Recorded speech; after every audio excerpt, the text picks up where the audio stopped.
Қайырлы күн қыздар. Қалдерің қалай? Жақсы. Көңіл-күйлерің қалай? Керемет. Өте жақсы. Олар сендер иіс су жақсы көресіңдер ме? Иә. Қандай иіс жақсы көресіңдер? Маған тәтті ұнайды. Саған тәтті иіс ұнайды. Мейлі саған қандай иіс ұнайды? Маған тәтті. Саған да тәтті иіс ұнайды. Зерттеу жұмысын жасаған жақсы көресіңдер ме? Иә.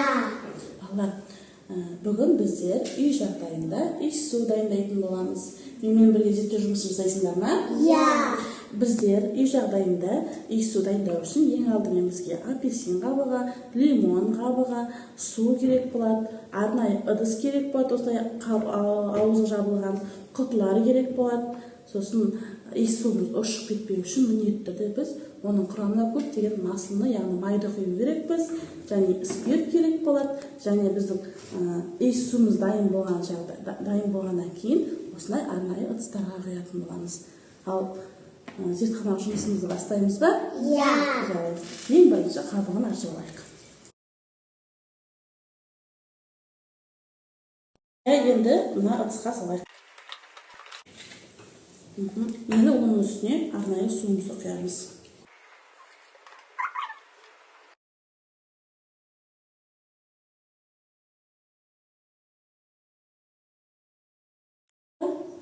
Балалар, қыздар, енді осы бізде бір тұру қажет. Ертең зертханалық жұмысымызды жалғастыратын боламыз, жарай ма?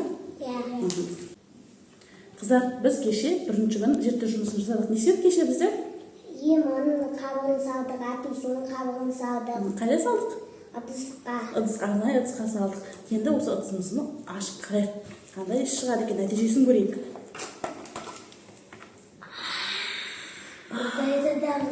Иісі керемет. Да, иісі жағымды иіс шықты ма? Иә. Ұнады ма сіздерге иісі? Иә.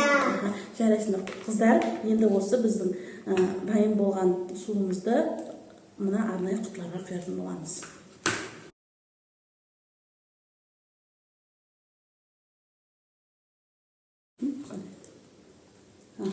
Жарайды. Балалармен біз арнайы құтыларға құйдық та, қыздар. Енді біз алдымызда тұрған шприцпен алып, оны шприцпен алып, иіс суымызды құятын арнайы өзінің ыдысына құю керекпіз.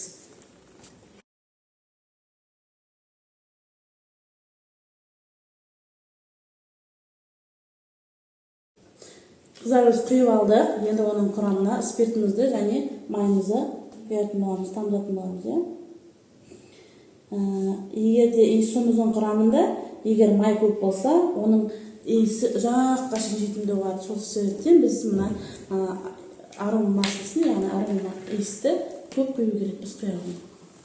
Сосын оны жабамыз.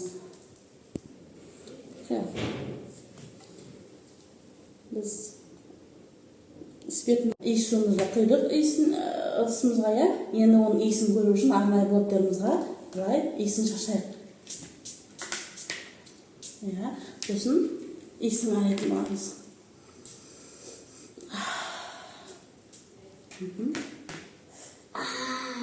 Күшті ма? Ұнады ма саған?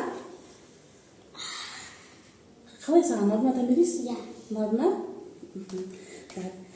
Жарайды. Қыздар, мына біздің иіс суымыз дайын болды. Енді оның сыртына біз логотипін жаздыру керекпіз. Оның атауын қалай қойсақ болады? Бұдайда да қызық. Оның атын айналайын деп қойайық. Өйткені біз балабақшаға келіп жүреміз. Иә, жарайды. Онда оның иісінің атауын біз логотипі айналайын деп қоямыз ба? Иә. Онда біз айналайынның логотипін жабыстырайық. Біздің иіс суымыздың логотипі дайын болды, айналайынның логотипін қойып, біздің иіс суымыздың атауы енді айналайын болады. Енді балалар, бұл біз иіс суымызды арнайы мынадай әдемі қорапқа салайық. Құдай разына иіс суды анама сыйлауға бола ма? Әрине, Медина, болады. Бұл иіс суды сен анаңа сыйлауға болады сыйлауға. Зопа ақылын иіс, айналайын иіс суы.